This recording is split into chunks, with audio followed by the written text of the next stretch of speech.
तो अचो त हाणे इंग्लिश अल्फ़ाबेट जंहिंजा अखर 26 आहिनि उन्हनि में ॾिसूं त उन्हनि मां साउंड्स केतिरा था ठहनि। टोटल 26 अखर आहिनि पर साउंड्स ॾिसूं केतिरा था ठहनि।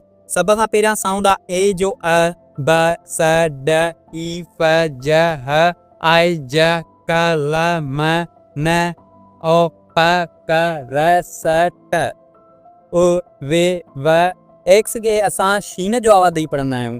वाय खे असां य जो आवाज़ ॾेई पढ़ंदा आहियूं, य, ज़।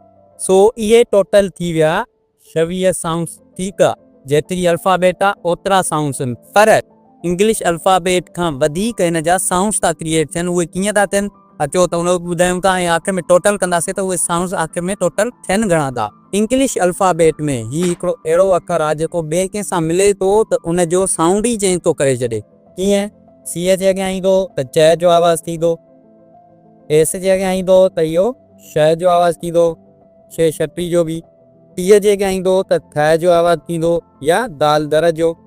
पीअ जे अॻियां ईंदो त फे फानूस या फे फीथे जो आवाज़ ईंदो। ठीकु आहे, एस जो बाद में ॿुधायां थो, हिन सां कुझु ॿियो लॻंदो।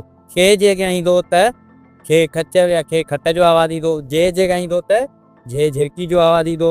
झ जो, ख जो, फ, थ, श, च। डीअ जे अॻियां ईंदो त धाल जो आवाज़ ईंदो, ध। बीअ जे अॻियां ईंदो त भे भित जो आवाज़ ईंदो, भ। ठीकु आहे, हिन मां ॿिया बि साउंड्स क्रिएट थींदा हूंदा पर हिन वक़्तु जेको अहम आहे मां उहो ई ॿुधाईंदो थो हलां।